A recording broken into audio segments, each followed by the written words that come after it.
बहादुर लड़की 1000 मीटर ऊंचे टावर से नीचे चढ़ने की तैयारी में थी, लेकिन जैसे ही उसने सीढ़ी पर पैर रखा, अचानक उसका संतुलन बिगड़ गया। अच्छा हुआ कि उसकी सबसे करीबी सहेली ने फुर्ती दिखाई और समय रहते सुरक्षा रस्सी को कसकर पकड़ लिया। तभी जाकर उसका गिरता शरीर रुक सका। नीचे जमीन पर गिरती हुई उस टावर की संरचना को देखकर लड़की के दिल में डर समा गया। सहेली के भरोसे और मदद से उसने अपनी पूरी ताकत लगाई और धीरे धीरे ऊपर चढ़ना शुरू किया। काफी मशक्कत के बाद दोनों खतरे से बाहर निकल आईं और जोर जोर से हंसने लगीं, एक दूसरे को जीत की बधाई दी। लेकिन जैसे ही नीचे झांका, उनके होश उड़ गए। जिस सीढ़ी से वे चढ़ी थीं, वो अब जमीन पर गिर चुकी थी। अब उनके पास वापस जाने का कोई रास्ता नहीं बचा था। महिला का चेहरा एकदम बुझ गया। अब तो उसे मरने का भी मन कर रहा था। पछतावा होने लगा कि आखिर वो यहां क्यों आई। उसका नाम था बेकी, एक शौकिया पर्वतारोही। मगर 1 साल पहले अरकानसस में अपने पति को एक दुर्घटना में पहाड़ से गिरते हुए देखने के बाद वो अंदर से टूट चुकी थी। उसने हर तरह के सामाजिक मेलजोल से दूरी बना ली थी। लेकिन कुछ दिन पहले उसकी सहेली अचानक मिलने आई। उसने बताया कि अब वो एक फुल टाइम ऑनलाइन ब्रॉडकास्टर बन चुकी है। ज्यादा व्यूज और चर्चा पाने के लिए वो अमेरिका के चौथे सबसे ऊंचे, लेकिन अब सुनसान पड़े टीवी टावर पर चढ़ना चाहती थी। बेकी ने पहले मना कर दिया, लेकिन सहेली ने कहा, यही वक्त है डर को हराने का। बीते दर्द को पीछे छोड़कर एक जबरदस्त एडवेंचर के साथ खुद को दोबारा पाने का। बेकी आखिरकार मान गई। दोनों गाड़ी में बैठकर पास के एक रेस्टोरेंट तक पहुंची, जो उस टीवी टावर के सबसे करीब था। वहां स्थानीय लोगों से उन्हें पता चला कि यह टावर 600 मीटर से भी ऊंचा है और अब इतनी बुरी हालत में है कि सरकार इसे जल्द गिराने वाली है। पर इन बातों को उन्होंने ज्यादा गंभीरता से नहीं लिया। अगले दिन सुबह सुबह दोनों वहां पहुंची। गाड़ी को रास्ते में ही एक नो एंट्री बोर्ड ने रोक दिया। अब उनके पास और कोई चारा नहीं था, तो उन्होंने पैदल ही सफर जारी रखा, वो भी सुनसान और वीरान इलाके के बीचों बीच। जब वे आखिरकार टावर के नीचे पहुंची, तभी उन्हें इस टावर की असल ऊंचाई और डरावनी हालत का अंदाजा हुआ। बेकी एक बार फिर डर से कांपने लगी, लेकिन उसकी दोस्त तो जोश में थी। उसने दोनों को सुरक्षा रस्सी से एक साथ जोड़ दिया और फिर लोहे की सीढ़ियों से चढ़ाई शुरू कर दी। बेकी माहौल का मूड खराब नहीं करना चाहती थी। उसने गहरी सांस ली और भारी कदमों से चढ़ाई शुरू कर दी। जर्जर सीढ़ियां उनके हर कदम के साथ कांप रही थीं। ऐसा लग रहा था मानो कभी भी टूट सकती हैं। बेकी की सांसें तेज हो चुकी थीं और उसने पूरे रास्ते नीचे झांकने की हिम्मत तक नहीं की। वहीं उसकी सहेली बिल्कुल उलट थी। जितना ऊंचा जा रही थी, उतनी ही ज्यादा उत्साहित होती जा रही थी। वो जल्दी ही सबसे ऊपरी प्लेटफॉर्म तक पहुंच गई। अब यहां से आगे एक पतली सी लोहे की छड़ थी, जिस पर एक लंबी सीढ़ी लगी हुई थी। बेकी ने ऊपर से आती तेज हवाओं को महसूस किया। उसने फिर एक बार गहरी सांस ली और आंखें बंद कर धीरे धीरे आगे बढ़ने लगी। सिग्नल रिसीवर जैसी रॉड के बीच से गुजरते हुए आखिरकार दोनों टावर की चोटी पर पहुंच गईं। चारों तरफ फैली पहाड़ियों का भव्य दृश्य देखकर वे जोर से चिल्ला उठीं। यह नजारा किसी सपने जैसा था, जो सिर्फ मौत से लड़कर ही पाया जा सकता है। उनके मन में एक अजीब सी संतुष्टि थी, जैसे कोई बड़ी उपलब्धि हासिल कर ली हो। सहेली ने तुरंत अपना फोन निकाला और अलग अलग पोज में तस्वीरें लेने लगी। उसने तो खास इस मौके के लिए एक नया ड्रोन भी खरीदा था। उसे पूरा विश्वास था कि यह वीडियो इंटरनेट पर जरूर वायरल होगा। वहीं बेकी ने चुपचाप अपने मंगेतर की राख निकाली और धीरे धीरे उसे हवा में बिखेर दिया। उस राख के साथ वो अपने दुख और पुराने जख्मों को भी अलविदा कह रही थी। लेकिन जैसे ही वे नीचे उतरने की तैयारी में थीं, तभी एक बड़ा झटका लगा। पुराना और जर्जर टावर अचानक टूटने लगा और उसका निचला हिस्सा पूरी तरह अलग हो गया। हालांकि दोनों को कोई चोट नहीं आई, लेकिन उनके नीचे जाने का एकमात्र रास्ता अब टूट चुका था। वे घबरा गईं और तुरंत फोन निकाला, लेकिन वहां तो एक भी बार नहीं था। बिल्कुल भी सिग्नल नहीं आ रहा था। बेकी बुरी तरह घबरा गई। वो इधर उधर देखने लगी। तभी उसकी नजर नीचे एक इमरजेंसी किट बॉक्स पर पड़ी। जैसे ही उन्होंने उसे खोला, अंदर दूरबीन और एक सिग्नल गन रखी हुई थी। ये देखकर थोड़ी राहत जरूर मिली, लेकिन राहत ज्यादा देर टिक नहीं पाई। बेकी ने देखा कि उसका बैग नीचे रिसीवर पर गिर चुका है। सारा पानी और खाने का सामान उसी में था। अब बेकी का मन फिर से डगमगाने लगा, लेकिन उसकी सहेली अब भी पॉजिटिव थी। उसने कहा, शायद जब सीढ़ी नीचे गिरी तो उसका शोर किसी ने तो सुना होगा। शायद कोई आ ही जाए। लेकिन 2 घंटे बीत गए। चारों तरफ नजरों से सिर्फ एक टूटी फूटी कैंपिंग वैन दिखाई दी। इंसानी हलचल का कोई नामो निशान नहीं था। सहेली ने फिर से मोबाइल उठाया और सिग्नल चेक किया। तभी उसके चेहरे पर चमक आ गई। टावर के नीचे खींचे गए वीडियो को इंटरनेट पर किसी ने लाइक किया था। इसका मतलब ये हुआ कि अगर मोबाइल थोड़ा और नीचे लटकाया जाए तो शायद नेटवर्क मिल सकता है। दोनों ने जल्दी से मोबाइल में मदद की गुहार लिखी और फिर उसे रेस्क्यू रस्सी से बांधकर धीरे धीरे नीचे लटकाना शुरू किया। उम्मीद थी कि जैसे ही फोन सिग्नल रेंज में आएगा मैसेज अपने आप भेजा जाएगा, मगर अफसोस रस्सी की लंबाई सीमित थी। सहेली खुद को भी नीचे लटकाए रही, लेकिन फोन तब भी नेटवर्क से दूर था। तभी बेकी को एक आइडिया आया। हम मोबाइल नीचे फेंक सकते हैं, बस इतना ध्यान रखना होगा कि वो टूटे नहीं।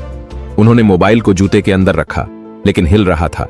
सहेली ने तुरंत अपने मोजे निकालकर उसमें भर दिए ताकि फोन टाइट फिट हो जाए। अब जब सब कुछ सुरक्षित लग रहा था, दोनों ने पूरी उम्मीद से मोबाइल वाला जूता नीचे फेंक दिया। सफलता मिलेगी या नहीं, अब सब किस्मत के हवाले था। सहेली ने दूरबीन से चारों ओर नजर दौड़ाई। अचानक उसे टावर के नीचे कोई आदमी चलता हुआ दिखा। दोनों ने जोर से चिल्लाना शुरू कर दिया, लेकिन ऊंचाई इतनी ज्यादा थी कि उनकी आवाज नीचे तक नहीं पहुंच सकी। बेकी घबरा गई। उसने सीधा अपना एक जूता उठाया और नीचे फेंक दिया। शुक्र है वो सीधा जाकर गिरी हुई सीढ़ियों पर, और उस शोर ने आखिरकार उस आदमी का ध्यान खींच लिया। बेकी और उसकी दोस्त जोर जोर से हंसने लगी। लगता है अब हमारी जान बच ही जाएगी। लेकिन तभी नीचे खड़ा आदमी इधर उधर देखने लगा। उसने ऊपर नहीं देखा। बेकी ने झटपट सिग्नल गन निकाल ली और चलाने को तैयार हो गई, लेकिन सहेली ने तुरंत उसे रोक लिया। यह हमारी आखिरी उम्मीद है, इसे रात तक बचाकर रखना चाहिए। वैसे भी वो आदमी कहीं गया नहीं था। आखिरकार जैसे तैसे रात हुई। बेकी ने सिग्नल गन उठाई और ट्रिगर दबा दिया। इस बार उस आदमी ने टावर की चोटी की तरफ देखा और बेकी व उसकी दोस्त को देख लिया। दोनों इतनी ज्यादा खुश हुई कि नाचने लगीं। आखिरकार इस मनहूस जगह से छुटकारा मिलने वाला है, लेकिन किस्मत को कुछ और ही मंजूर था। वो आदमी सीधा उनकी गाड़ी के पास पहुंचा और बिना कोई झिझक कार का शीशा तोड़कर सरासर गाड़ी लेकर चलता बना। इस मौके पर भी लूट और खुदगर्जी का खेल बेकी और उसकी सहेली की सारी उम्मीदों पर पानी फिर गया। टावर की छोटी पर टिमटिमाती लाल बत्ती अब उन्हें किसी तरह की राहत नहीं दे रही थी। दोनों एक दूसरे से लिपटकर सारी रात वहीं बैठी रहीं, न कोई उम्मीद न कोई रास्ता। जब अगली सुबह सूरज निकला तो दोनों की हालत मानसिक और शारीरिक रूप से थकावट की आखिरी हद तक पहुंच चुकी थी। अब तक कोई रेस्क्यू टीम भी नहीं आई थी। इसका मतलब यह था कि कल नीचे फेंका गया मोबाइल शायद सिग्नल पकड़ने से पहले ही टूट चुका था। तभी बेकी की आंखें भर आईं। उसने कहा, काश हमारे पास वो ड्रोन होता, उससे हम पास के बार तक मैसेज पहुंचा सकते थे। सहेली ने नीचे नजर डाली। थोड़ी ही दूरी पर गिरा हुआ बैग दिखाई दिया। उसने तय किया कि जब तक उसमें थोड़ी भी ताकत बची है वो कोशिश करेगी। उसने रेस्क्यू रस्सी को लोहे के खंभे से बांधा और नीचे उतरने की तैयारी की। एक बार उसने बेकी को देखा और फिर हिम्मत के साथ नीचे उतरना शुरू किया। लेकिन परेशानी यहां खत्म नहीं हुई। रस्सी की लंबाई नाकाफी थी। बैग से थोड़ा फासला रह ही गया था।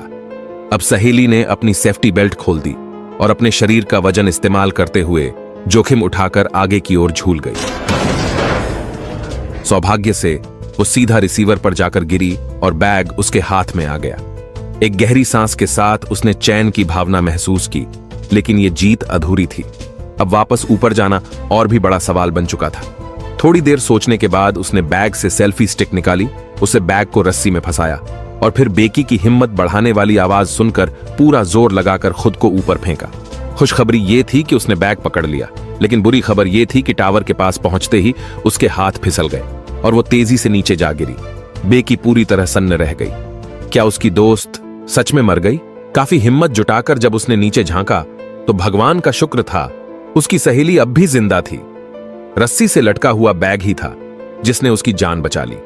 दोनों की मिलजुल कर की गई कोशिशों से सहेली आखिरकार टावर की चोटी पर वापस चढ़ने में सफल हो गई। बेकी ने तुरंत बैग उठाया। पहले तो उसने तेजी से मिनरल वाटर की कुछ घूंट पी और फिर आईब्रो पेंसिल से एक इमरजेंसी मैसेज लिखा। जब ड्रोन उस मैसेज को लेकर आसमान में उड़ गया और सीधे बार की ओर बढ़ने लगा, बेकी के चेहरे पर एक उम्मीद की चमक दिखाई दी। मगर अगले ही पल ड्रोन के कंट्रोलर पर बैटरी कम होने का अलर्ट आ गया। किसी भी अनहोनी से बचने के लिए बेकी ने फैसला किया कि पहले ड्रोन को वापस बुलाकर उसे पूरी तरह चार्ज करेंगी और फिर मिशन शुरू करेंगी, क्योंकि मौका सिर्फ एक बार ही मिलेगा। मगर इस 1000 मीटर ऊंची लोहे की टावर पर चार्जिंग पॉइंट मिलेगा कहां? दोनों फिर से उम्मीद खो बैठी और पूरी रात बेबस और थकी हुई वहीं बैठी रहीं। रात ढलते ढलते जब टावर की सिग्नल लाइट फिर से जल उठी तो उनकी आंखों में फिर से उम्मीद की लौ चमकी। सुबह होते ही बेकी ने पूरी ताकत लगाकर टावर के शीर्ष तक चढ़ाई की और वहां से सिग्नल लाइट का कवर हटाया। अंदर से बिजली वाले बल्ब का बेस दिखा। उसी में उसने चार्जर को लगाया और अपने शरीर से सपोर्ट देकर ड्रोन को चार्जिंग पर रख दिया। बैटरी बार बार ऊपर चढ़ती दिख रही थी। बेकी की हालत खराब हो रही थी, लेकिन उसका दिल अंदर से खुशी से भर रहा था। उसी वक्त एक गिद्ध अचानक उसके ऊपर झपट पड़ा। वो झुककर किसी तरह उससे बची, लेकिन पीछे टिका हुआ बैग नीचे गिर गया। आखिरकार ड्रोन पूरी तरह चार्ज हो गया। बेकी जल्दी से ऊपर आई और थकी हारी हालत में भी ड्रोन को उड़ाने लगी। कई घंटों की मेहनत के बाद अब वो पूरी तरह थक चुकी थी, लेकिन जैसे ही ड्रोन ने उड़ान भरी, बेकी की थकान गायब हो गई। ड्रोन बार की ओर बढ़ता गया। बेकी की आंखों में उम्मीद की नमी थी, मगर तभी उसे उम्मीद थी कि कोई मदद करने वाला होगा, मगर उस आदमी ने सिर्फ एक नजर डाली और ट्रक में बैठकर चला गया। बेकी पूरी तरह टूट गई। अब तो गिद्ध भी टावर की नोक पर उतर आए थे, मानो उन्हें किसी लाश की गंध आ रही हो। ऊपर से आसमान में काले बादल छा गए थे। एक भयंकर तूफान बस आने ही वाला था। बेकी को लगा अब और नहीं सह पाएगी। सहेली ने उसे समझाया कि ताकत वापस लानी होगी, कुछ खाओ ताकि शरीर साथ दे। बेकी ने अपने बचे खुचे जूते की तरफ देखा और कहा, चलो एक बार फिर मोबाइल फेंक कर कोशिश करते हैं। लेकिन तभी उसकी सहेली ने खून से सनी चेहरा घुमाकर कहा, जूता तो नीचे ही है। यही सुनते ही बेकी को याद आया, उसकी सहेली तो कल ही मर चुकी थी। वो तो डर और सदमे में इतना खो गई थी कि उसके अवचेतन मन को लगने लगा जैसे उसकी दोस्त अभी भी जिंदा है। हकीकत समझते ही बेकी फूट फूट कर रो पड़ी। अब जब तूफान और भी पास आ गया था, उसने अपने शरीर को एक गोले की तरह सिकोड़ लिया और दोनों हाथों से लोहे के खंभे को कसकर पकड़ लिया। पता नहीं कितनी देर तक यूं ही बीत गया। धीरे धीरे उसकी आंखें बंद होने लगीं। जब तूफान थमा, एक गिद्ध उसके पास आकर बैठ गया और फिर उसके जख्मों पर बैठकर मांस नोचने लगा। मगर तभी बेकी ने झट से हाथ बढ़ाया और गिद्ध की गर्दन को जोर से जकड़ लिया। असल में वो बस बेहोशी का नाटक कर रही थी। उसका मकसद था गिद्ध का खून और मांस खाकर खुद को जिंदा रखना। जब पेट भर गया तो उसने सेफ्टी रस्सी को लोहे के खंभे से बांधा और नीचे उतरना शुरू किया। रस्सी के आखिरी छोर तक पहुंचते ही उसने सेफ्टी लॉक खोला और एक जोरदार छलांग लगाई। आखिरकार वो उस प्लेटफॉर्म पर पहुंच गई जहां उसकी दोस्त की लाश पड़ी थी। उसने भयानक निगाहों से गिद्धों को भगा दिया। फिर एक बार फिर मोबाइल निकाला, उसमें इमरजेंसी मैसेज लिखा और उसे सहेली के जूते में डाल दिया। मगर इसके बाद उसने जो किया वो किसी को भी अंदर तक झकझोर कर रख देगा। उसने मोबाइल वाला जूता सहेली की लाश में फंसाया और दोनों हाथों से उसे जोर से धक्का दे दिया। वो लाश 1000 मीटर नीचे जा गिरी। एक इंसानी शरीर मोबाइल का कुशन बन गया और इस बार संदेश सकुशल पहुंच गया। शाम होते ही बेकी का बूढ़ा पिता और पुलिस रेस्क्यू टीम मौके पर पहुंच गए। 60 घंटे की बेहद कठिन और जानलेवा लड़ाई के बाद बेकी चमत्कारिक रूप से बचा ली गई। फिल्म यहीं समाप्त होती है। अगर आपको कहानी पसंद आई हो तो जरूर जाकर फिल्म का ओरिजिनल वर्जन देखें। कहानी भले ही सरल हो, लेकिन इसके बारीकी से लिए गए दृश्य और रूह कंपा देने वाले पल आपको पूरी तरह कहानी में डुबो देंगे। तो दोस्तों, आज के लिए बस इतना ही। अगली बार फिर मिलेंगे।